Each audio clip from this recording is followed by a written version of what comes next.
Geus we wuduna sapai tapi nyana toapna toap make Hanafi jang nu bodoh mah atuh sanajan didedet-dedet ke emang bodoh. Entar cek Kangjeng Nabi al-amila madhabalah nu bodoh mah teu boga madhab sebenarnya mah geus asal salat bae habek geus lah mentak beuki bodoh beuki babari ko solusia geus gitu. Keur carita ulah ngahesekeun ka nu bodoh mah iya tuh nu bodoh dihesekeun memaldekeun salat. Malaikat sholat aya nini bala ka abah cenah kula ieu kiai di ka Mekah ayo atuh jai mah ka Mekah jangan teu bisa babacaan teu kudu babacaan nu bisa bae naon nu bisa mah jakul ge balelol cek nya teh zaman baheula ieu ayo kula mah lah cenah maca kul ge ulah maca kul sa sholawat beje nu maca sholawat ge teu kudu babacaan teu kudu babacaan babari meunang kiai teu kudu babacaan teu kudu itu cerita tangga mah babacaan wah temen bodoh nyana asa pinter banda.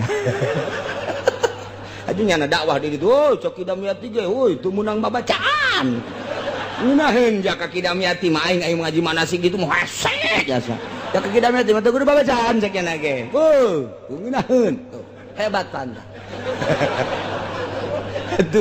Atuh tita babacaan kumaha boro-boro doa manasik kulhu ge balelol. Aduh ulah ka Mekah burung atuh henteu jang sanyanaeun mah asal ka ditu bae muter milu muter saing milu saing geus kucing-kucingan elos. Entek abah-abah babari bae masyaallah. Bismillahirrahmanirrahim. Bismillahirrahmanirrahim.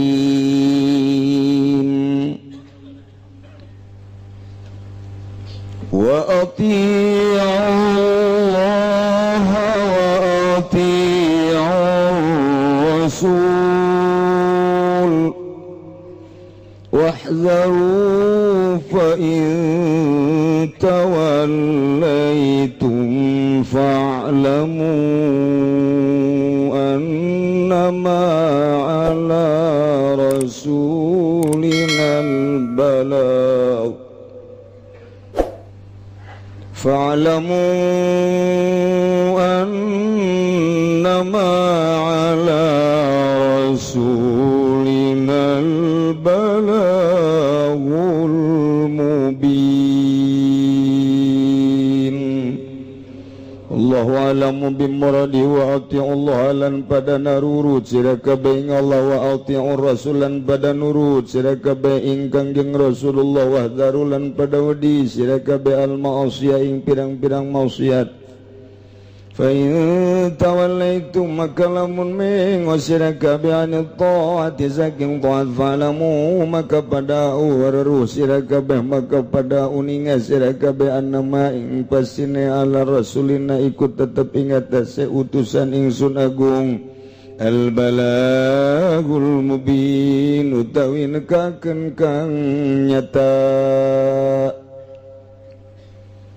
ليس على الذين آمنوا وعملوا الصالحات جناح فيما طعموا إذا ما اتقوا وآمنوا وعملوا الصالحات ثم اتقوا وآمنوا ثم اتقوا وأحسنوا والله يحب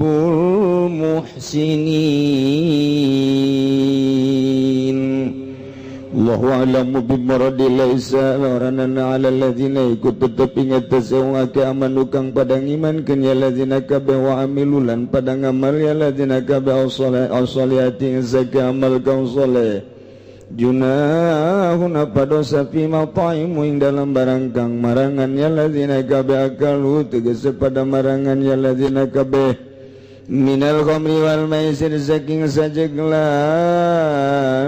judi qabla tahrimi ing dalam sadurung eden haram keun iza mattaqaw tatkala tararakwa ya ladzina kabeh al muharramati tegese tatkala ngaraksa ya ladzina kabeh saking kang dan haram keun wa amanu lan padang imankeun ya ladzina kabeh wa amilus sholihati lan padang amal ya ladzina kabeh zaga amal kang saleh sumatauga kutapau kari-kari tarara wedi ya ladzina kabeh wa amanu lan padang imankeun ya ladzina kabeh sabatu ala taqwa wal iman tegese tarara tep ya ladzina kabeh ngatasi taqwa lan iman sumataqwa asanu kari-kari taqwa ya ladzina kabeh lan gawe isan ya ladzina kabeh alam lan ngabecikakeun ya ladzina kabeh amal wallahu lan utai Allah yuhibbu iku kang kademen ya Allah al musinin ingong kang gawe becik kabeh bimana nahu yusibuhum kalawan mana satuhune Allah iku ngaganjar ya Allahum ing musinin.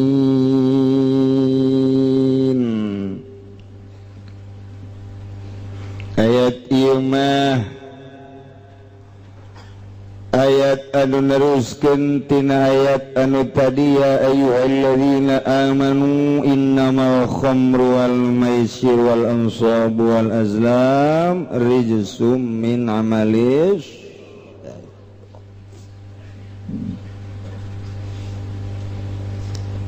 Allah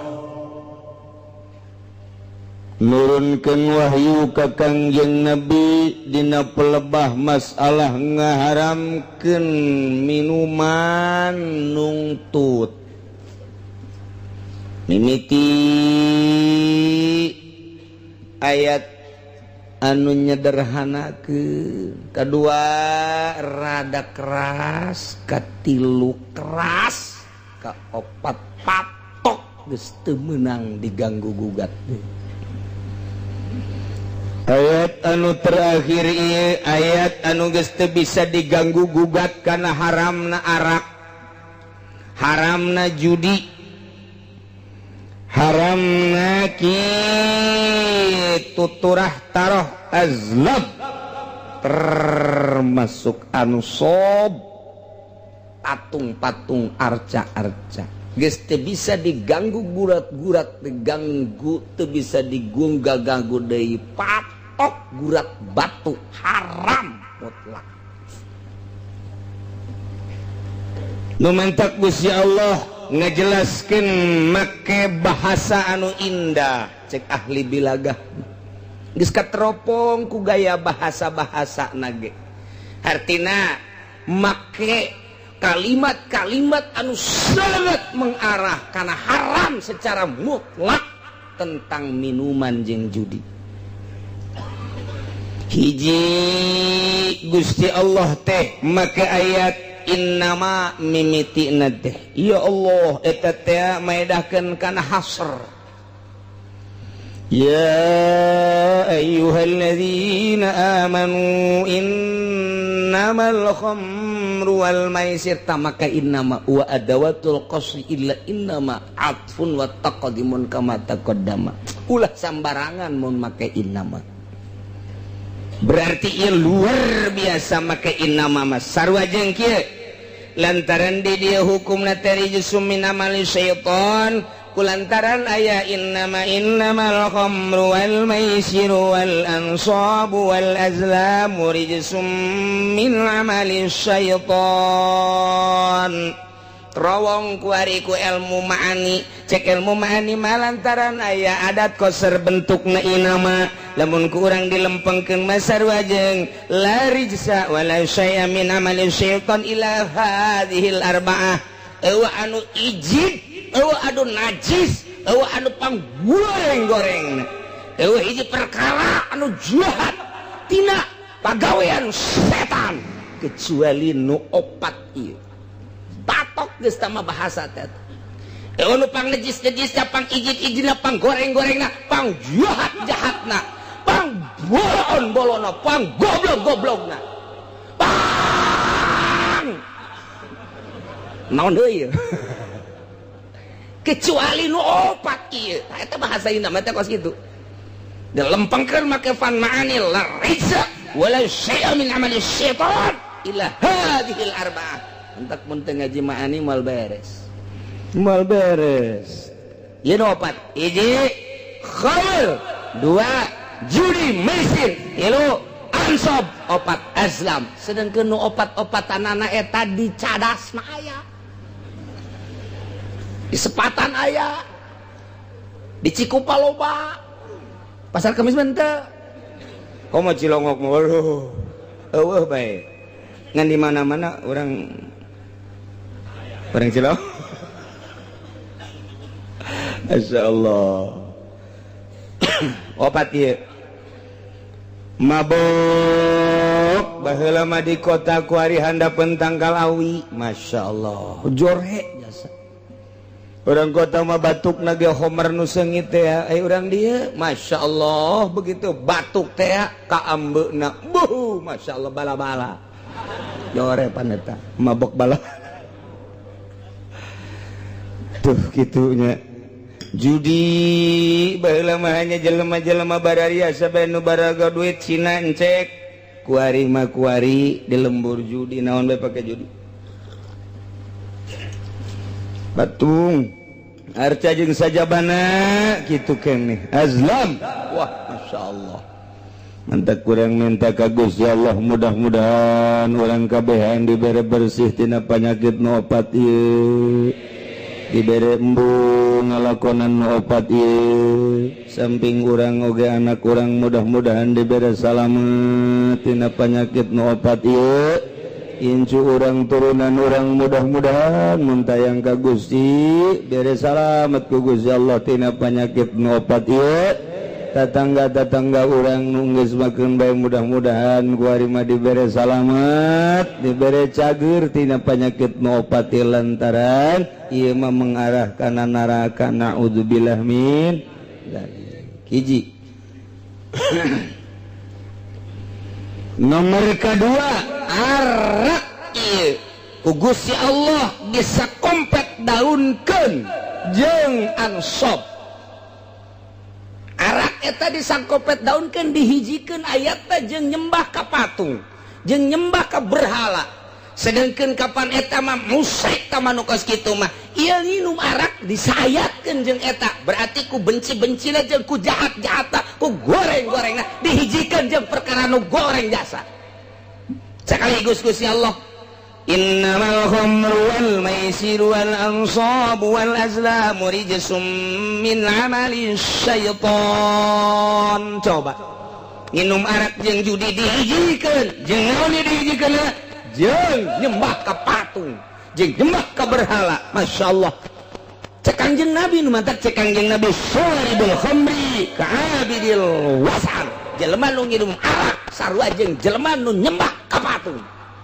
Masya Allah eta teh kunaon eta ku gede-gedena dosa nginum arak dihijikeun beda ayat tadi disakompet daunkeun ku Gusti Allah innamal khamru wal maisir wal ansab wal azam raisun mantap cek Kangjeng Nabi syaribul khamri ka'abidil wasan jelema nu nginum arak sarua jeung nyembah ka patung. Di lembur urang nu nginum bir loba jasa nginum menzen loba jasa vodka macem-macem. Ya Allah ya Rabbi na'udzubillah min. Nomor katiluna Gusti Allah teh atuh ngitah ngajauhan ku bahasa fajtanibu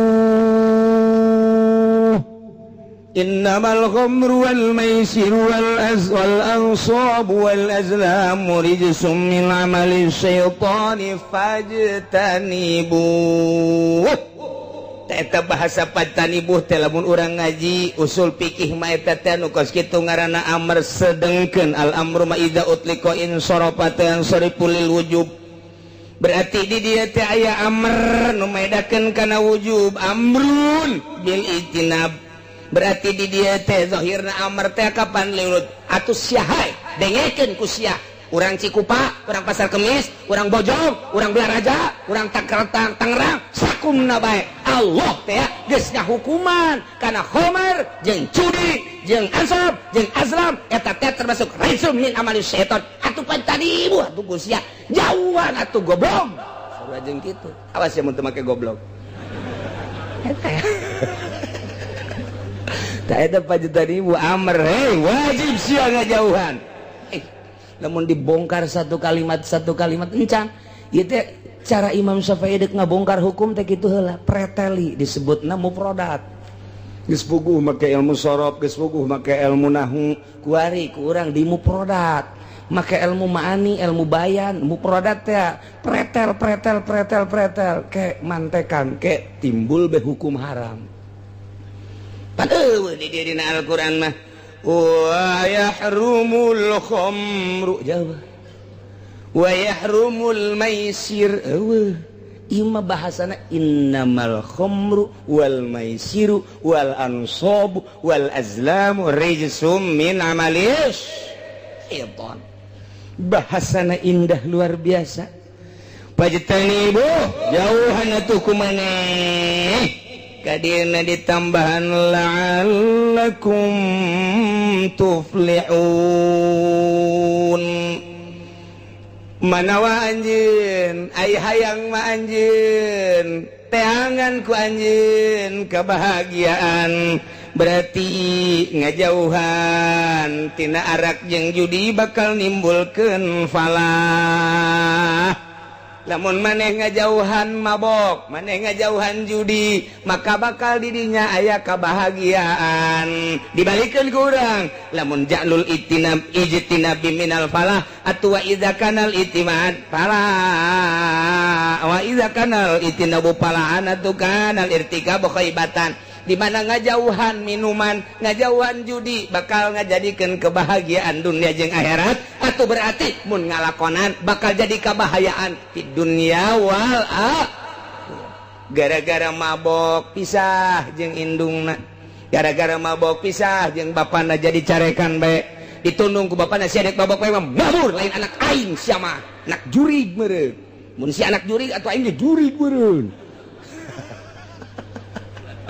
Ebot indung jeung bapak jeung pamajikan ku ari ku majikan jeung kalamun bae dicarekan ku abah lah dasarna ge mabok malulu indit lah geus di ditu gas wari mah mana si bae di dieu kawin dia geus papisah mah di laku kawin deui geus teu dage lah daripada boga salaki kos kitu daya ku pamajikan indit eta gara-gara mabok rugi dunia jeung akhirat. Mun gugura kuari diomongkeun ti jati ka dieu nu sok mabok bae nu geus teu bogana naon ieu di duniana bae kuari dina bogana ge puyeng bae ulah nyaho jasa ti jati ka dieu bae ulah ka Tangerang heureunan nya nyaho jasa jati koroncong kagambar jasa ku mata hate doyong gelam gembor atuh kabayang jasa jelema-jelema na kos karari itu kabeh ge terus ka dieu ka Sukamantri komo Sukamantri mah jawarauh kabeh kagambar ku mata hate ke kebon kalapa kadinya nusok mabok teh nyaho jasa ulah sangka aing teh nyaho anak Ki Haji tinggal anak Ki Haji guys terus kabelah dia ka Picung ke pasar Kemis emang aing teh nyararaho jangkung gede jelema nyaho jasa aing ge mararabok nu kunyin aya di dinya nyaho tah eta nu bebeakan bae nyaho nu marah bae nyaho nu ribut bae kuari nyaho nu walah weuleuh bae nyaho sekitar jati datang ka pendek ting pasar Kemis lah ka ditu tuh ka mana karena ka naon karena kaputat nyaho datang kaputat emang kiai nyahoan jasa emang kumaha kitu bebeja ka aing jelema-jelemana ulah pajar gaib sia mah masih pajar gaib bae tuh deui ka kukun menyararaho tuh masyaallah nya sok di hareupeun guru hehehe ceuk aing teu nyahoeun beureun sia teh tukang mabok nyaho aing kebel-kebel cabok sia ku aing. Emang wani ya letik mah wani kan gede henteu ngagantungkeun bahagia nyantelkeun bahagia Gusti Allah make bahasa la'allakum tuflihun bahagia maneh mun ngajauhan mabok jeung judi lamun ngajauhan mabok jeung judi bakal nimbulkeun kebahagiaan dunia jeung akhirat mun ngalakonan rugi dunia jeung akhirat eta kakarak duniana rugi komo di akhirat nama dibeuleum dikerebakeun dikulub ke di neraka jahanam alhamdulillahirabbil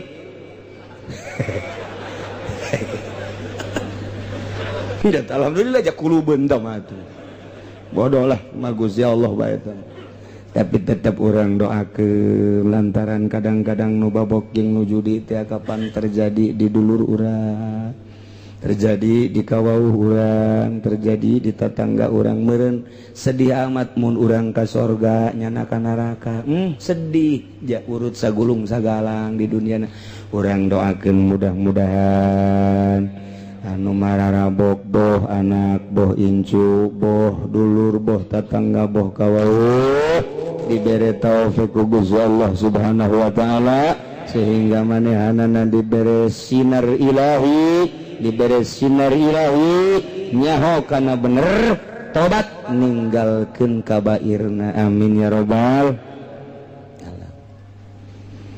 Tambahan deui ku Gusti Allah, innama yuridu syaitan wa yuqi'a bainakumul adawata wal baghdha fil ghamri wal maisir. Dek kumaha bagusna atuh judi jeung mabok mah lantaran ku setan dijieunkeun hiji alat. Setan teh nyieun alat anu paling luar biasa ampuhna, babarieun jasa jang nimbulkeun bagdo jeung adawah. Teu saha asal geus mabok bae ge, teu saha asal geus judi bae ge. Boro-boro jeung sasaha bapana judi jeung anakna, ribut bapa jeung anak. Ribut bapak jeung anak gara-gara judi, gara-gara mabok. Ribut anak jeung bapak jeung incur ribut. Iyalah pagawean jahat luar biasa. Tambahan deui, wa yasuddakum an dzikrillahi wa anis shalah. Mabok teh Gusti Allah geus ngajelaskeun kana kabahayaanana, karusakan anu nimbulkeun di dunia jeung agama, di dunia jeung akhirat. Naon? Eta teh sakumaha tadi jeung deui ngahalangan tina eling ka Allah jeung tina salat. Mana aya jelema nu mabok jeung nu judi haju salat, dina salat teh hayang kadeuleu doang. Moal kuateun nya salat eueuh batur mah cenah geus jadi Ki Haji tinggal Ki Haji. Tetep bae asal mabok jeung judi moal daekeun zikir ka Gusti Allah, moal daekeun salat ka jeung kukumaha ge, sebab hijab antara dirina jeung Gusti Allah Subhanahu wa ta'ala. Nah, terakhir wa atii'ullaha wa atii'ur rasul. Wahai mukminin sing narurut maraneh kabeh ka Gusti Allah. Allah tegas ngainstruksikeun tadi titah ngajauhan mabok jeung judi, titah ngajauhan ku Gusti Allah teh kana patung jeung azlam. Adu nasib teh ku Gusti Allah diinstruksikeun melalui wahyu ka Kangjeng Nabi urang Kangjeng Nabi Muhammad sallallahu alaihi wasallam. Sok Muhammad Rasul aing nyampaikeun ka sia intina titah nurut ka aing cak Allah wa atii'ullah wa atii'ur rasul, tuturkeun rasul lantaran rasul mah ucapanana lainang di dirina la yantiku anil hawa in huwa illa wahyun yuha. Moal nyarita haram kecuali parentah aing, moal nyarita wajib kecuali parentah aing, moal nyaritakeun sunah kecuali parentaan aing. Aing dek nyampaikeun ka sia teh lantarannya ka sia ngan hese aing teh nyampaikeunana melalui saha ge kecuali melalui rasul. Diutus ku aing seorang rasul Muhammad ngaranna, tuturkeun ku maneh anuti ku maneh perintah Allah. Awas terutama dina mabok jeung judi jeung patung jeung azlam nu opat teh tadi. Na ieu mah dijelaskeun wahdaru cek Gusti Allah, hati-hati. Nurut maneh ka Gusti Allah, nurut maneh ka parentahan Rasul Allah, tapi wahdaru awas hati-hati. Kumaha hati-hatiana? Lamun maneh nurut salamet, mun maneh teu nurut bahaya. Wa in tawallaitum, maka lamun maneh mengo, mun maneh ngabalieur, lamun maneh teu nuturkeun ka perintah Allah, teu nuturkeun teu ngajading kana ucapan Kangjeng Rasul, perintah-perintah Kangjeng Rasul ku maneh teh dihirup. Fa'lam kanyahokeun ku anjeun annama ala rasulinal balagul. Mubin Rasul mati kasangkut paut eueuh deui nyana mah ngan sakadar nyampaikeun doang. Maneh nurut salamet, maneh teu nurut bahaya. Rasul mah teu aya naon-naon, teu aya gantar kakaitan, teu aya hubungan, nyana mah ngan sakadar dibere kanyaah bae ka umat nyampaikeun ti aing. Andai kata Rasul teh nitah ulah mabok maneh nurut salamet, andai kata Rasul nitah ulah mabok maneh teu nurut, ih atuh Rasul mah teu kasangkut paut. Lantaran Rasul mangan sakadar annama ala rasulinal balagul, mubin ngan sakadar nyampaikeun rasulna parantos teu aya tilar di dunia mah disampaikeun ku para sahabat ayat ieu sahabat geus teu aya sampaikeun ku tabiin geus teu aya disampaikeun ku asbat tabiin tahun 2011 penyampai lidah Kangjeng Nabi di Jakarta loba keneh di Pandeglang loba keneh di Serang Pandeglang di Serang loba keneh saantero dunia nu nyambung lidah ayat ieu loba keneh ngan hanjakal teh kumaha hanjakalna ieu pemerintah teh dirina artina nu marentahna ieu adalah bener-bener henteu mengamati ayat ieu sehingga nyana teh ngajual ayat kumaha ngajual ayat teh ai dina zahirna mah ngalarang nyana titah mabok di panggung sapeting bisa 2-3 panggung horeng jero nama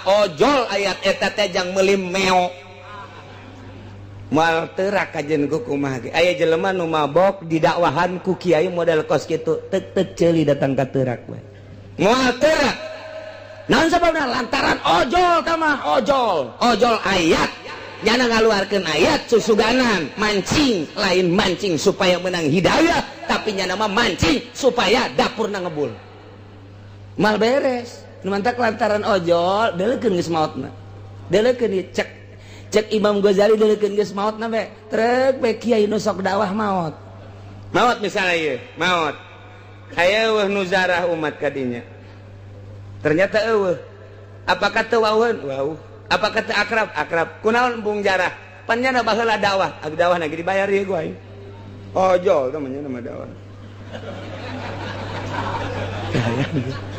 eueuh karasa tapi lamun nyana tilok ojol ku dunya maot Masya Allah nyana pernah datang ka imah aing nasehatan dibere tapi teu maksudna nyana itu maksudnya angan kos gitu cek pemuda teh Masya Allah kerayanya nama orang teh ku sasalaman ge kana sehatan ku neuleuna ge kana sehatan komo lamun geus ngajina kana sehatan emang itu maksud ojol jeung dunia geus maotna jelema daratang ka makomna hadiah ka makomna ziarah ka makomna deuleukeun geus maotna mun biasana ojol jeung dunia pek bae eureun moal aya nu inget teh eta teh rahasia anu luar biasa maksudna Imam Ghazali dek garitakeun keikhlasan jelema deuleu geus maotna bae nu mantak urang zararah katua ka naon kitu ngaranna ka Maulana Hasanuddin ahli ikhlas urang ngajarahan ka Maulana Yusuf ahli ikhlas urang ngajarahan deui kitu ka mana ka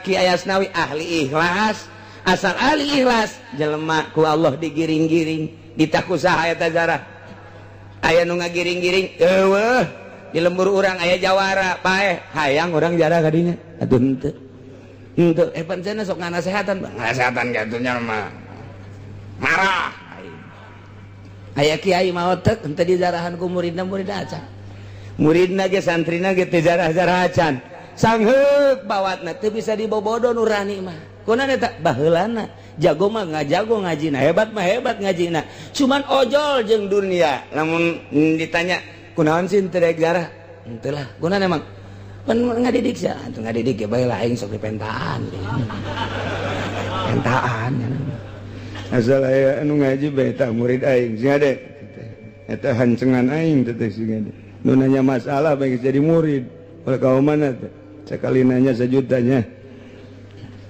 yen pondok menta yen majelis menta ojol teten kos kitu ngaran mal beres yen kudu yen majelis manyanana atuh aya masyarakat teh nyen majelis aya nyana meuli apansa eta goblok kiai di Singapura kos kitu eta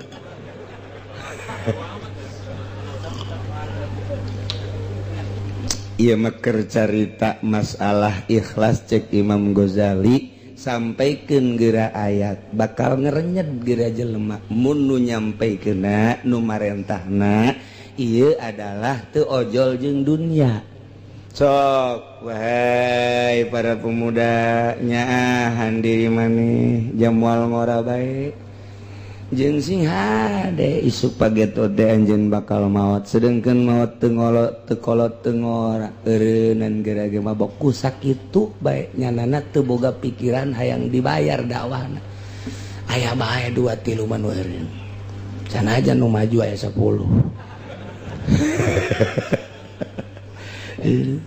Sanajan unggal penting dakwah menasional tapi di benak hatena nyana teh lain eta nu dimaksudna mah dek numpuk-numpuk harta. Ieu mah tinggal maksud lain dibere jeung teu dibere, lain boga jeung teu boga tapi maksudna. Sehingga ada singkah arti menang nyokot ti mana eta Imam Ghazali menang nyokot tina innamal a'malu binniyat. Jelema mah kumaha niatna? Jelema ngariung teu niatna naon? Niatna teh endek tahlilan, endek syiar, kemudian dibere berkatna satreuk. Masalah. Teu ka bawah teu ka jingjing gunya ada satreuk berkatna. Atuh loba jasa, masalah tetep bae syiar mah. Kuari mah jelema endek ngariung tapi nu dimaksud berkatna, berkat mending mun satreuk pugu cau deh mending mun cau nu beureuh mah cau hansip. Rugi. Emang cau hansip aya. Eta kos kitu tah. Beda niat sih ada niat. Mantep ke niat eta sok di naon garang-garana sok dibahas-bahas bae ku kiai.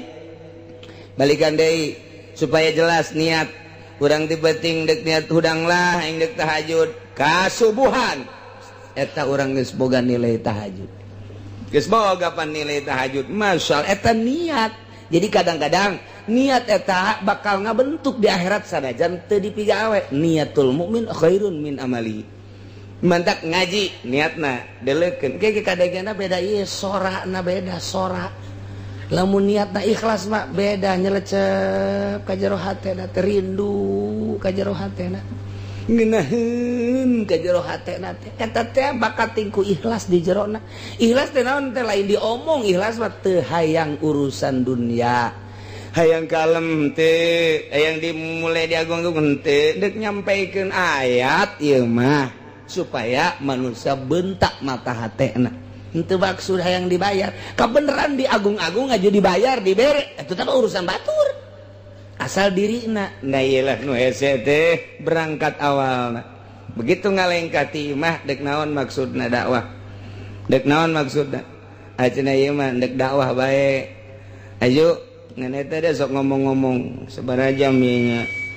Setengah jam, setengah jam lamun naik kareta mun sedang ka mana ieu. Oh bayaranna ge gede. Cabok ya kos gitu mah. Eta teh ilas eta kos gitu kan.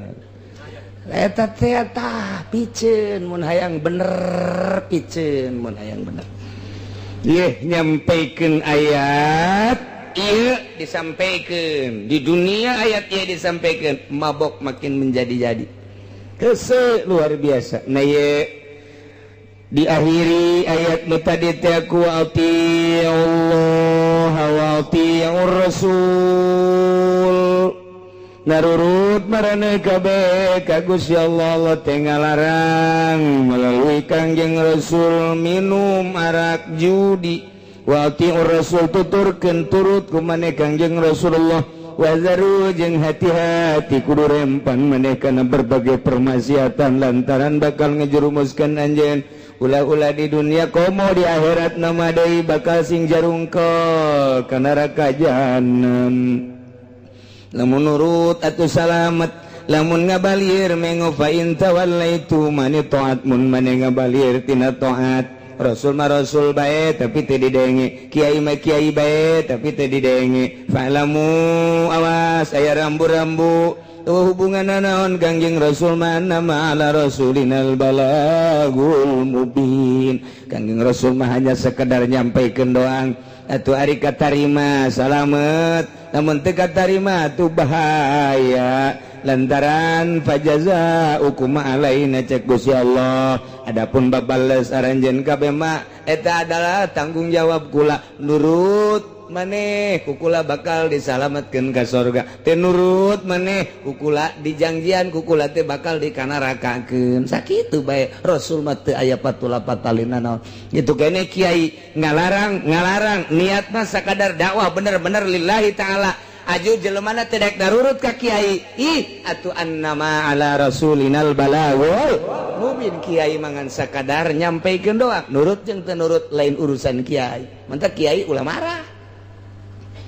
marah lamun dakwah teh aju teu narurut marah kieu goblok sia teu nurut ka aing dek nur ka aing dek nur ka saha sia tolol sia goblok sia eta kiai moal beres sama kos kitu moal beres atuh ieu keur nyampaikeun bae haram riba haram ngredit haram praktek isuk-isuk datang Waalaikumsalam salam enon ya ampura kiai kunaon aduh doakeun kula bulan kemarin itu bisa bayar kreditan harap mudah-mudahan boga cek hate aing kamari aing nyampaikeun haram kuari minta doa ka aing ieu aing teh sieun nu kabalingar sebenarnya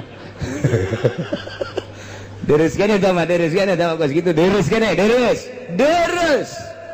nu kieu Waalaikumsalam ceurik bae oh nyabikang di mana di mana udah deket cenah di dinya enak aduh cenah daripada ditarik deui ku dealer mau nginjem duit ja iya aduh boga salah kita henteu si budak mun teu onam artina itu depan Masya Allah gula ngaji mengaji baik ke kiai ngadenge bae jadi manginjem duit teh jangan bayar kreditan innalillahi wa inna ilaihi kudu kumaha tah atuh teh kumaha nyampaikeun nyampaikeun bae ngan can datang ka hatena can dibere hidayah ku Gusti Allah berarti mahal teh anu ngagulak-gilekeun mah anu ngaleungitkeun hijab mah lain kiai lain wali lain Kangjeng Rasul nu mere hidayah mah Gusti Allah Subhanahu wa taala. Masya Allah timbul pertanyaan para sahabat urang alhamdulillah cek para sahabat teh kazamanan kana ayat innamal khamru wal maisir sehingga orang sadar nu tadina osok mabok eureun tadina sok judi eureun tadina nyembah ka patung areureun tadina dunus nasib ngundi nasib baju areureun ku ari mah kulantaran urang nyaho kana haramna ngan ieu ayeuna mah fakal fa bi ikhwanina alladzina matu wa hum yashrabuna al-khamra wa yaquluna malal maisir aya eta dulur urang tetangga urang nu kamari ieu mararabok kamari ieu jararu diaju ku ari parae eta kumaha kamari ieu meme diharamkeun nyana mabok aju paeh nyana judi duitna pake dahar dirina pamajikan jeung anak paeh eta kumaha nya ai urang mah kuari geus areureun ieu geus jaho ieu kana haramna ai eta bapa urang emang urang uwa urang kawau urang anu baheulana mararabok paeh kumaha eta iman mah iman ka Gusti Allah tapi can turun ayat saklek haramna arak nyana kaburu paeh kumaha nya eta jol be ayat ieu laisa 'alal ladzina amanu wa 'amilus solihati junahun fima ta'imu idza mattaqaw wa amanu wa 'amilus solihati thumma ittaqaw wa amanu thumma ittaqaw wa ahsanu wallahu yuhibbul muhsinin. Gusti Allah laisa 'alal ladzina amanu wallahu alam bimuradi teu aya tetep ka jelema nu ariman ngimankeun geus amilus sholihati bahkan beramal soleh junahun dosa teu kadosaan fi mataimu dina sagala rupa hasil nu kumanehanana di dahar lamun dina arak mah kunyana diinum nginum arak wal maisir hasil daripada judina kunyana di dahar dirina jeung pamajikan keluarga eta mah pan qoblat hari memeh diharamkeun artina jelema nu baraheula iman ka Gusti Allah jeung Rasulna bahkan nyana ngamal soleh ngan encan turun ayat kasaklekana haramna diharamkeun nginum arak jeung judi kemudian nyana kaburu maot cek Gusti Allah laisa junahun teu dosa alal ladzina amanu wa amilus solihat bagi jelema nu ariman terus amal soleh fima taimu dina naon nu kunyana nu diinum arak diinum hasil judi kunyana di dahar asal idza mattaqaw wa amanu wa amilus solihat di mana aranjeuna takwa, di mana aranjeuna iman, di mana aranjeuna beramal soleh. Asal iman takwa beramal soleh masalah lantarannya maot memeh diharamkeun secara mutlak. Dikuatan deui ku Gusti Allah. Summa taqwa amanu. Ingat, yang penting mah takwa jeung iman, modalna syaratna asal takwa jeung iman. Tambahan deui ku Gusti Allah. Summa taqwa ahsanu. Nu penting mah takwa jeung ihsan. Nu mantak aya 3 di dieu teh ittaqau teh loba amat. Aya rahasiaan teh barang dibongkar ku ilmu bilagah mah. Nomor kahiji aya idza mattaqau wa amanu wa amilus solihat. Nomor kedua summa taqau wa amanu. Nomor katilu summa taqau wa ahsanu. Aya 3 ittaqauna. Loba amat atuh cukup bae hiji. Ittaqau anu awal mah eta adalah jang pribadina. Ittaqau nu kadua mah jang pribadi jeung halayak rame. Ittaqau nu katilu mah jang dirina halayak rame jeung ngalaksanakeun ihsan. Nu mantap aya iman, aya Islam, aya ihsan. Aya syariat, aya tarekat, aya hakikat. Selalu kitu bae dina Al-Qur'an teh. Nu mantak di dieu ge aya 3 ittaqauna. Ittaqau nu pertama ittaqau iman, ittaqau nu kadua ittaqau Islam, ittaqau anu katilu ittaqau ihsan. Nu mantak ittaqau nu pertama ittaqau syariat, ittaqau nu kadua ittaqau tarekat, ittaqau nu katilu ittaqau hakikat. Mantak ge ieu aya ihsan, terakhir mah ihsan, hakikat ye. Summa taqau ahsanu. Ngan kabelah dieuna istimewa Gusti Allah. Wallahu yuhibbul muhsinin. Allahumma mika cinta jeung mika resepna teh ka jelema anu nyieun ihsan. Berarti anu ittaqau binafsihi masa kadar takwa jeung iman jang dirina masih diproses engke di akhiratna. Nomor kadua ittaqau anu kadua jang bigoirihi jang bisa merean ka batur nyaritakeun ka batur tapi dirina mancan ihsan masih diproses ku Gusti Allah. Anu henteu diproses mah anu meunang mika dikit cinta Allah ia adalah jelema anu ittaqa amal soleh iman termasuk ihsan. Ialah wallahu yuhibbul muhsinin. Nu kumaha ihsan? Ihsan anta budak Allah kana katarahu wa ilam takun tarahu kanahu yaraka. Maneh ibadah ka Allah seakan-akan neuleuh ka Gusti Allah. Mun can bisa seakan-akan dideleukeun ku Gusti Allah.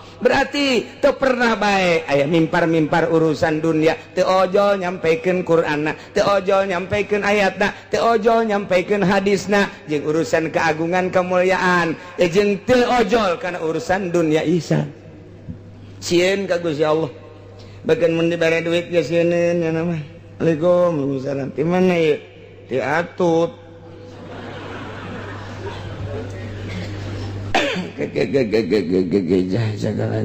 Ai butuh ieu ka duit teh. Ieu teh pan keheulanya halal apa haram. Kitu ahli Allah. Kela dieu kala. Sabaraha duit?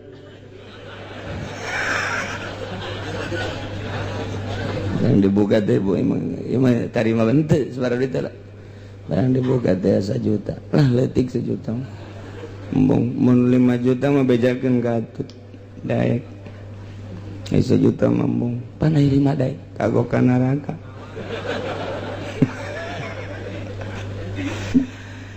Aduh, nyengan daftaran we cenah daftaran eta naon kadang-kadang KTP. Maksudna dek di umroh-umrohkeun.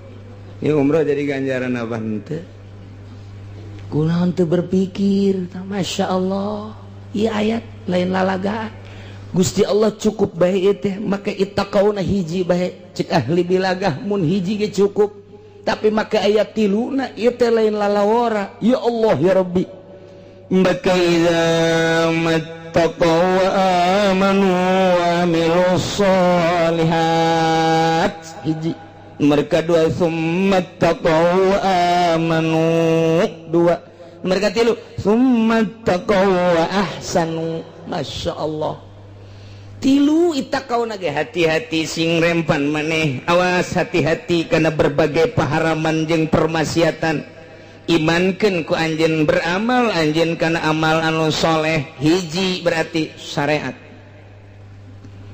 tambahan deui ku Gusti Allah summattaqau wa amanu mentaka dieuna ge make tafsiran Imam Jalal teh sabatu ala taqwa wal iman di jerona teh geus tetep takwa jeung iman ngan kuari ngalaksanakeun nya nanti akana intisari takwa jeung iman torekat ngaranna suluk disebut berangkat kuari mah lain sakadar iman tetapi nyana berangkat hati teh supaya bener-bener deket jeung Gusti Allah supaya datang ke mana ya supaya datang diri teh ka Gusti Allah emang Gusti Allah bisa ditempuh jalan mana bisa ente naik kereta bisa ente naik kapal atau naik Apollo oh otak nancan datang eta budak Gusti Allah mah di mana-mana aya tapi lain berarti eta Gusti Allah kumaha tuh ngaji nu mantap ge jangan ngaji terus bae atuh otakna pendek jasa sia mah campur jeung naon wayah ngaji wayah datang ka imam nonton TV melulu HP bae meuli nu anyar deui oh budak 3G HP na geus mending mun ngarakeun aki-aki geus bau kuburan mamawa HP keneh bae ya Allah ya Rabbi tak aki-aki buang ka warah jas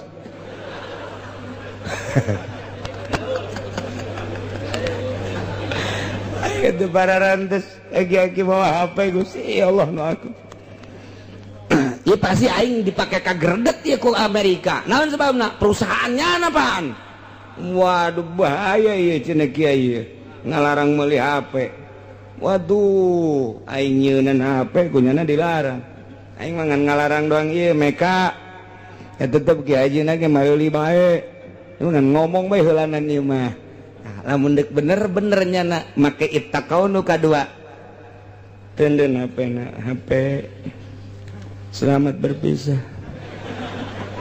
aku mendengar pengajian dari Kiai ternyata engkau harus pisah dengan berat hati aku bisa terpisah denganmu tetapi demi menuju Gusti waduh engkau akan aku tinggalkan tapi ai dijual mah moal si HP bisi aing hayang deui setengah hate teh jelema teh setengah hati kudu nalan pican plus meuli deui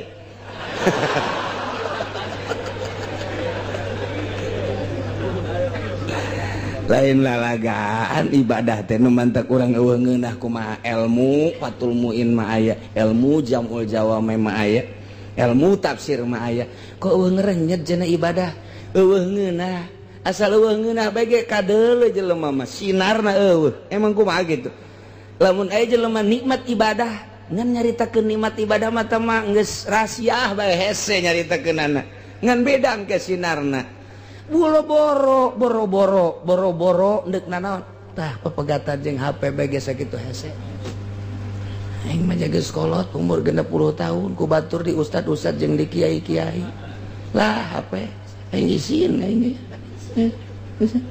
geus aing mah moal ku ari mah HP teu boga nonton TV bae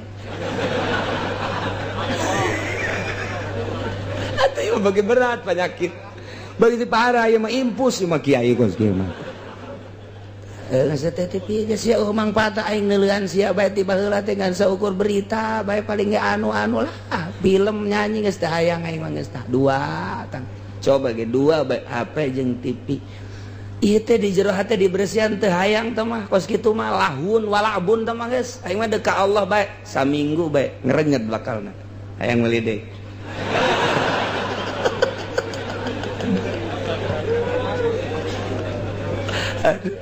menang seminggu dari cokot deh HP tidak kuat aku berpisah denganmu jaringanku kurang sehingga undangan ngeriung kok nggak ada yang biasanya kayak ondo sama kos gitu itu bisa pepegatan ndek menuju ke Allah kudu aya anu ditinggalkeun kadanan ninggalkeun dunia secara total keheureuyan nu kitu bae heulangan lah cenah disebut ortodok keun bae disebut ortodok ge tereh paeh ieu daripada disebut modern haju paeh modern kabawa ka ditu hanas ibadah teu ngeunah pikir tak ku otak ya Allah ya Rabbi Ieu ndek naon ieu? Ieu mah keur carita summat taqaw wa amanu tingkatan kedua. Tingkatan kahiji mah eta tadi engke aya proses keneh bae. Allah teh ieu tilu teh aya rahasiahan. Ngan saeutik we dijelaskeun ku Imam Jalal teh. Coba deuleu tafsiran di kitab-kitab lain tentang ayat ieu, Masya Allah teu sembarangan Allah nenden tilu takror teh, tapi takrorna teh takror teh budak balik. Takau deui mun eueuh rahasiaan moal dipuat di dieu. Tah tingkatan kahiji mah nu tadi teh ya takwa iman, tapi tetap nyana masih biasa kena baik, cuman di mulut tidak sampai di hati. Waduh, sedangkan kan dari mata turun ke hati. Sia ngarora keneh mah kitu. Ku hari mah teh geus beres ta eta mah geus tah. Wa summat taqaw wa aman pelaksanaan ieu teh. Duh. Anu kamari teh maharim dilaksanakeun. Ku hari mah geus menuju ka Gusti Allah lah. Tah dibere duit ge. Ieu teh saha? Teh anu henteu. Henteu mah rada gede, endek gede dek leutik henteu bae kula. Nu lumayan jeung nambahan meuli apa Avanza henteu, aing ka jeung teu make Avanza naik angkot aing. Geus teu bae, cek aing teu bawa ka ditu. Sugan hayang ditambahan teh hayang. Kecuali atutna kawin jeung aing. Tarekadan sakit atuh. Misalna lain ti atut bae sarua ti wahidin ge. Ulah. Urang pilih sesuai jeung nurani. Abeh urang di dunia beres, di akhirat henteu dicarekan ku Gusti Allah. Ieu mah jang santri, bejang santri. Aya nu lain santri mah teu nyaho hukum. Aya jang kiai atuh mimba bi komo. Santri mah pan nyaho, ieu duit nu kos kitu teh beres ulah. Peureum manta kunaon? Peureum sakedeung deui 2 bulan deui. Peureum. Iya peureum sabelah mata mangintip ngaranna. Aya nu kieu bae can aya di ditu aya. Can aing kiai. Ku batur mah aing di ustad. Aya nu pae ngundang ka aing, ngariung ka aing, muludan ge aing kaundang. Tapi ieu aing can diambeun meureun nya. Jen can ti kulon can aya, ti wetan can aya. Aing mah meureun kunya lain pajar jelema kadal meureun. Dek ngeunaheun kumaha ibadah. Ikir carita summat taqau. Panyakit eta teh kos kitu teh. Geus HP panyakit, TV panyakit, jaringan-jaringan panyakit, duit nu teu pararuguh panyakit. Lepaskeun geura eta sok kudang peuting. Usolli Allahu akbar. Maaf, engke bakal kabayang guru ikhlas urang. Bakal Allah mere kos kitu heula. Tek bae kiai anu mah meureun ngeunaheun soal aya angker di jero hate. Allah tambah ikhlas. Eta teh dorongan moral anu ku Gusti Allah ditambahan ka hate urang. Naek urang tek komo wali meureun. Allahu akbar. Lain ngahayal, aya ngahayal mah bahaya. Tak maka ditu Kangjeng Nabi mah di Guha Hira sorangan meureun ku nikmat-nikmatna teh ibadah. Allahu akbar. Geus ngeunaheun ibadah. Moal bisa lamun aya hahalang Allahu akbar. Kamari 500. Lamun kapanggiri asana 1 juta ya. Iraha ya undangan deui nya. Hayalanna kos kitu beda. Ieu mah kula mah alal haq bae beda ke pemikiran beda. Allahu akbar. HP nu eta kekerbek. Anu anya sabaraha duitnya. Buatan Cina sih sabaranya. Cak batur bagus tapi teu rusak. Kajeun lah isuk bae gitu. Moal beres, cak aing moal komo aya nu ngahape. Allahu akbar. Ting tong. Saha eta? Iya kana budu aya ting tong. Wah iya kana saya urang mah kitu salat.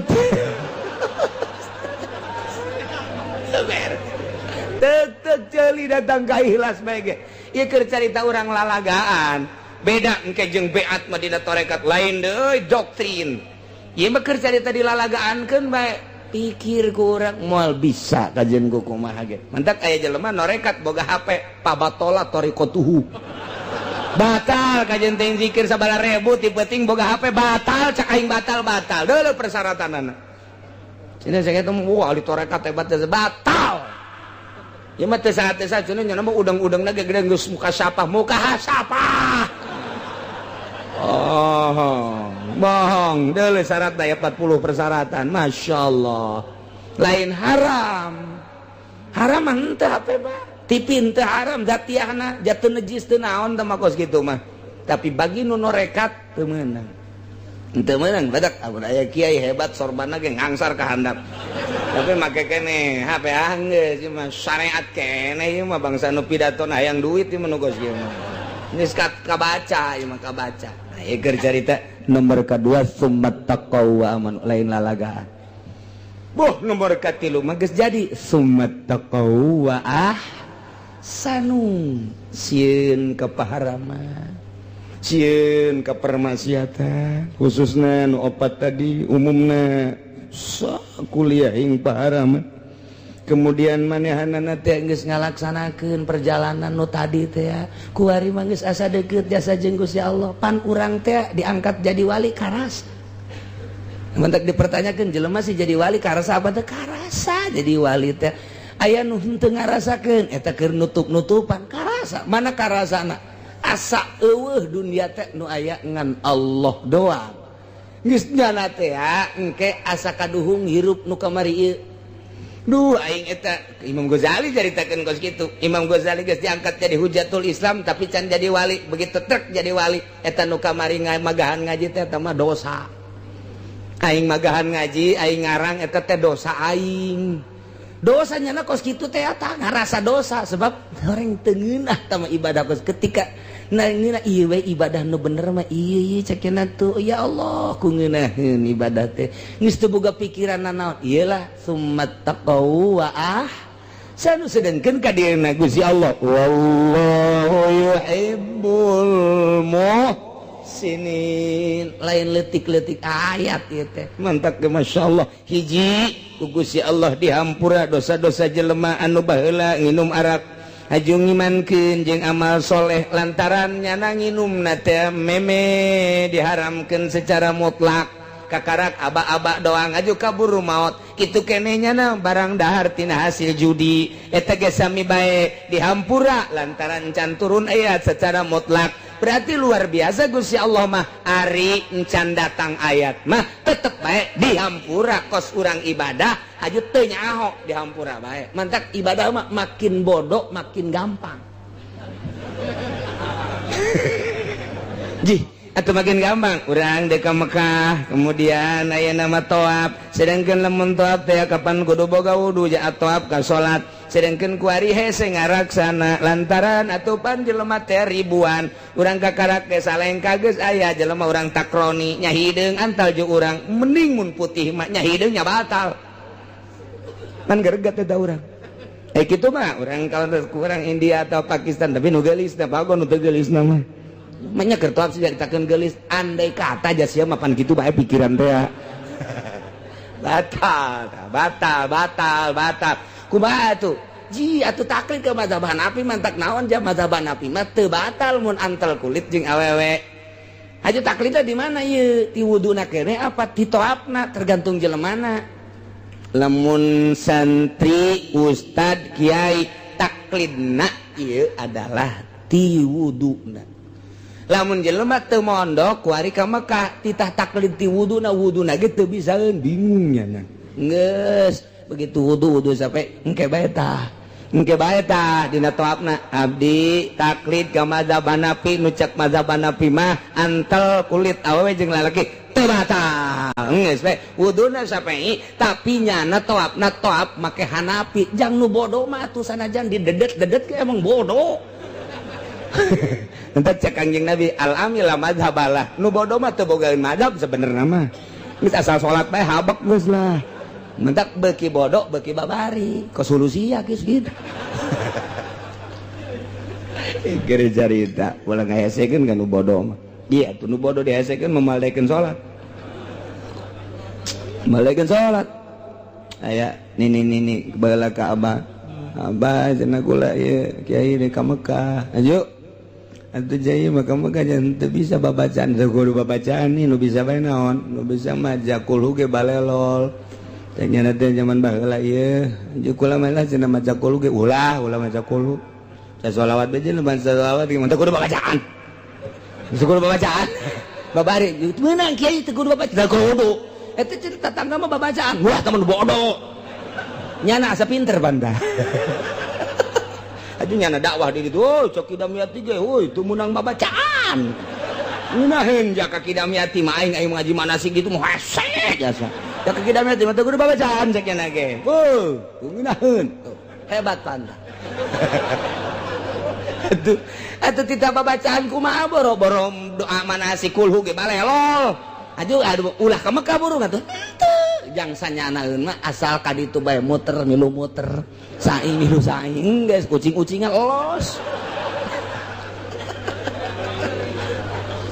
entek abah-abah babari bae masyaallah ngeunaheun sarua jeung Ki Bustomi mun nanya masalah teh babari bae teh Ki Bustomi ge Assalamualaikum warahmatullahi wabarakatuh ka Mekah cenah kula aja teu bisa doana kulo bae kulo cek Ki Bustomi teh tohap kulo aya saing kulo deui kuluna sabaraha sadekna sia dia sadekna sabaraha tumun 10 we 5 habak cek sarua ta abong saguru berenana di dia jeung Ki Bustomi teh saguru di Ki Prawira atuh kitu bae babari mentek ngeunaheun ka Ki Bustomi mah heuy cenah 5 bae kulhuna ge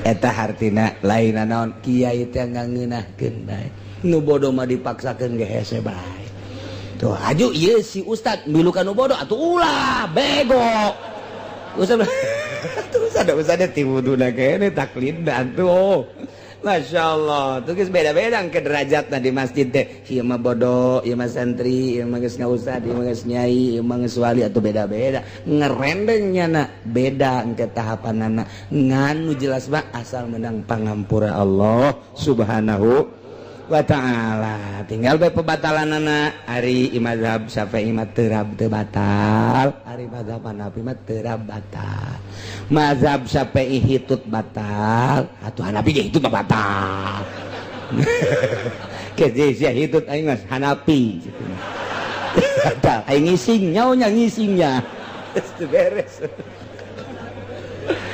tuh kemudian ditajong keluar getih mimisan batal cek Hanafi cek Syafi'i mah teu babari geus antal doang teh ja urang keluar getih ja carang ja teurab atuh ja carang keluar getih carang geus eta bae tah ka mazhab Hanafi jadi teu meunang hiji naon kitu ngaranna hiji pagawean ku dua mazhab teh eta doang nu teu meunang talpek ngaranna hiji pagawean dua mazhab teu meunang mun hiji pagawean kudu samazhab bae urang pagawean wudu samazhab pagawean toab samazhab teu meunang wudu nya Syafi'i nya Hanafi teu meunang atuh toab nya Syafi'i nya Hanafi teu meunang hiji pagawean dua mazhab teu meunang nu bagusna mah ti wuduna kene wuduna Hanafi tawafna Hanafi ke ka salatna ge terus gitu Hanafi saharita mah acan salat mah henteu mangga masalah teh eta kos kitu nah lamun urang ayeuna dua pagawean teh kumaha teh teu kahar teh dua mazhab teh kumaha kieu urang ku ari tawaf ngamazhab ka mazhab Hanafi ai praktek terap taklid deui aing ka mazhab Syafi'i jadi berarti ya mah taklid ba'da kejadian tuh bae ngeunahna lah cek urang lembur mah sabada kejadian taklid okos kieu tadi da urang kudu Syafi'i aju tawaf bae Syafi'i kene barang antel ji antel Hanafi mah henteu taklid harita jadi sabada jadi karak taklid teu da naon jang nu bodoh nu mantak beuki bodoh beuki babari ibadah mah nu mantak urangnya hadena bodoh alhamdulillahirabbil taklid aing ka Hanafi begitu geus taklid dia ka Hanafi ye geus taklid dia ka Hanafi ye urang tawaf antal jeung awewe teu batal jeung aing mah Hanafi antal deui teu batal malah mah Noel nya teu batal abang teu batal Noel gelut sia di ditu ulah ieu keur carita doang teu batal terap baca Hanafi batal kan aing ka Syafi'i sampai baca teh batal balik aing ka Syafi'i cenah ge kurang taklid sabada kajadian teu naon Syafi'i geus aing lah pokona mah geus Syafi'i ieu tak kuari ieu mah keur carita heulanan keur carita antara jeung Hanafi jeung awewe Hanafi ieu mah budak batal-batalna batal-batal modar bereuni mah keur carita talpek hiji pagawean teu meunang dua mazhab mun geus samazhab samazhab bae ketika nyana di mazhab eta batal atuh geus bubar masyaallah wallahu yuhibbul muhsinin mudah-mudahan urang kabehan diraksa ku Gusti Allah diberi daek takwa ku Gusti Allah diberi sabar ku Gusti Allah diberi ihsan ku Gusti Allah sehingga orang bisa benar-benar ibadah ka Gusti Allah hingga akhir hayat orang husnul khotimah bisa mengucapkan kalimat thayyibah di akhirat aya di bawah bendera Kangjeng Nabi urang Kangjeng Nabi Muhammad sallallahu alaihi wasallam wallahu alam.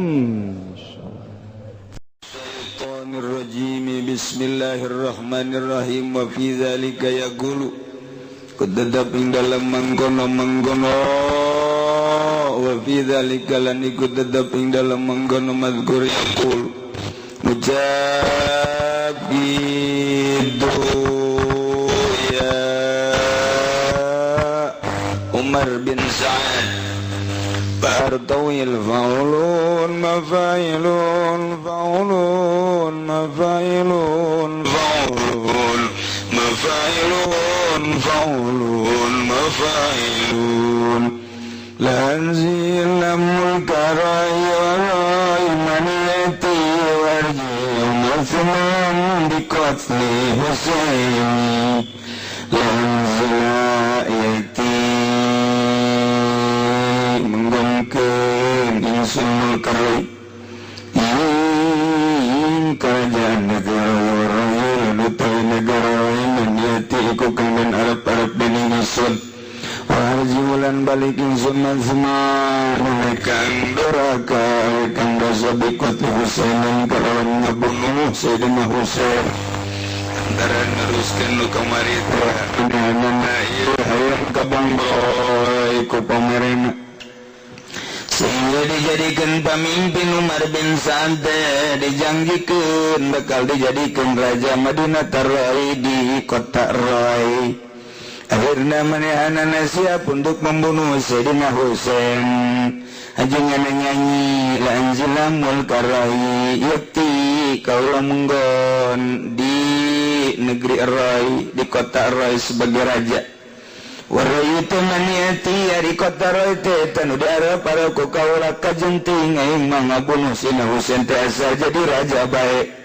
warju tapi sanggeusna kukula dibunuh kuring babalik pinuh dengan dosa ku sebab mata ini ku sebab ngabunuh Sayyidina Husain Sayyidina Husain dibunuh ku ngaran Umar bin Sa'ad hanya karena hayang jadi pemimpin mantap kepemimpinan ada jahat anu luar biasa apapun yang terjadi kepemimpinan penting aing jadi gubernur jendeng aing mah kajen kukumaha ge usahakeun Gusia aing mah jadi gubernur duit ku aing diambalayakeun kieu nu hayang umrahkeun nu hayang mobil bare ustad nu hayang ngabangun pondok itu penting aing jadi gubernur ulah eta bila perlu bunuh Gusia Masya Allah lain kuari bae ieu baheula tah Umar bin Sa'ad teh kos kitu Masya Allah karim sehingga Sayyidina Husain cucu daripada Kangjeng Nabi bunuh ku jana hanya semata-mata ingin jadi gubernur di kota Roy di negeri Roy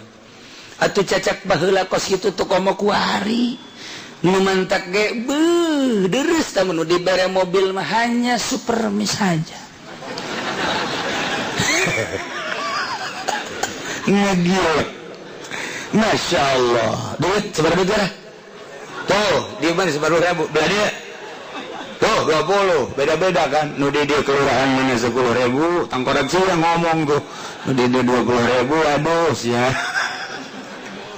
itu ini sabaraha miliar sabaraha puluh sabaraha ratus mayar disebarkan nu penting aing jadi gubernur nu nyogok jeung nu disogok iya insyaallah di akhirat bakal ditempatkan alhamdulillahirabbil seriti heula jawan meureun sekitu we pokona mah teh bersih diajak-ajak hirup teh kudu ngatur sing hade lantaran kepelag batuloku tulang nu gede komo geus kolot mah tinggal salenggah dua lenggah heundeui ka kuburan sing hade sing rapi besi bae ku sebab sakitu jadi mamala rugi amat urang geus salat tingongora puasa tingongora geus diistighfaran di deket akhir hayat calengkah dua lengkah heundeui dibendu ku Gusti Allah sing hade kaharepna sing hade jasa kaharepna kula mah urusannya na jadi gubernur jeung henteu na teh mah urusannya na tapi urusan urang jeung Gusti Allah sing hade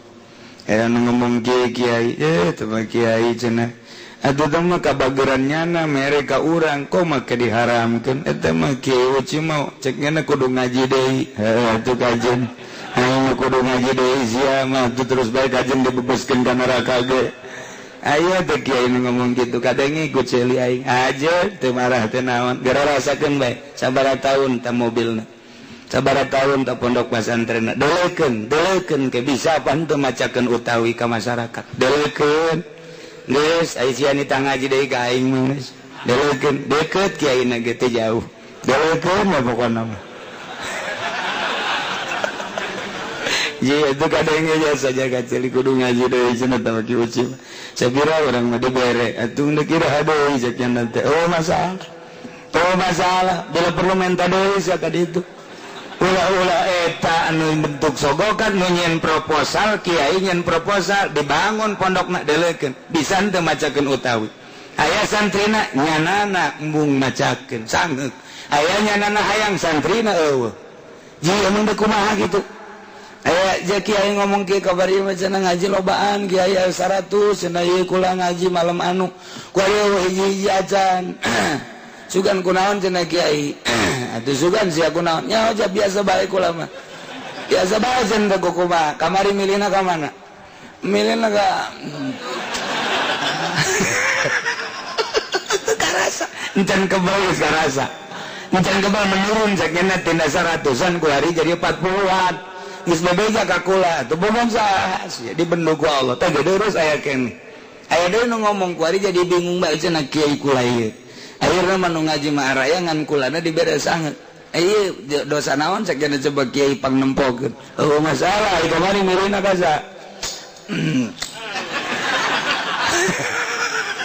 aya sia zirawan sia bebendu Allah ngeuna sia dibere duit deulekeun balukarna mantap kula mah bawel ge kajian aing mah diomongkeun ge jadi tumbal pangomongan masalah geus teu bendu saatiga-tiga cak ngan ieu urang balalener bae sakedeung deui hirup teh aja moal kebel masyaallah moal kebel ieu hirup teh kok kan enggak diacak-acak ku model kos kitu geus subuh kamari kula ngomor zaman Golkar acak-acakan kiai sabaraha kiai nu kadeuleuk ku mata urang acak-acakan kiai teh aduh masyaallah datang ka maot eueuh santri datang ka maot nyanana hayang ngembangkeun ilmu teu bisa eta di zaman tangkorak koneng teh sing hade teh tangkorak adanya ku teh sia tangkorak awal meureun aing greget ka kiai masih kana milih Golkar keneh bae aya tokoh Golkar ulah didengi cenah kieu mah nyarekanan Golkar mah teu salah teu naon carekanan aing ku sia di jauh saderekna sia ngadu ke di akhirat aya tokoh Golkar nu ngomong kitu cuci ngagogoreng Golkar cenah tah geura ngomongkeun aing teu nyeuri saeutik-eutik acan geura modal sia ku aing ditunjuk di hareupeun sabadia sia ku aing kadege ku cenah sia emang kunaon cenah kiai greget amat babaturan aing kiai ajur ku Golkar pengembang pondok pesantren ajur kunaon siatan ngomong lain aing emang teu nyeri batur aing diajur-ajur kitu nyeri aing teh masyaallah nu kuduna mah mahmur agama rusak saya sasakalana tangkorak siatan ngomong lain aing mah ngajalanan doang toser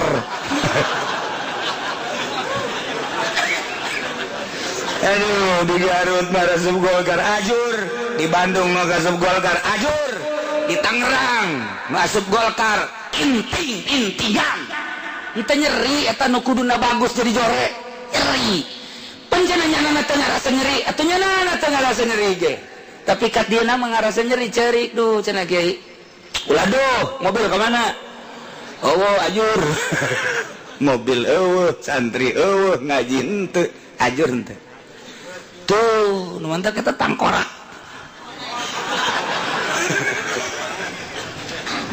Ieu keur cerita baheula ge kos kitu sehingga ajur-ajuran tuh fadayaku alaihi la'in maka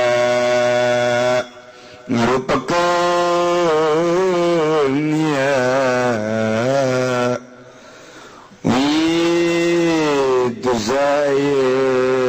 alaihi ngadaze Husain alaihi ngadaze badayako maka ngarupakeun ya Umar alaihi maka ngarupakeun alaihi ngadaze Husain obo alainu kang den lanat asada tadikin kalawan lu sangat-sangat ngarupakeun wasada baina yadaihi lama peti lain dalam antara raping Husain wa dia tarik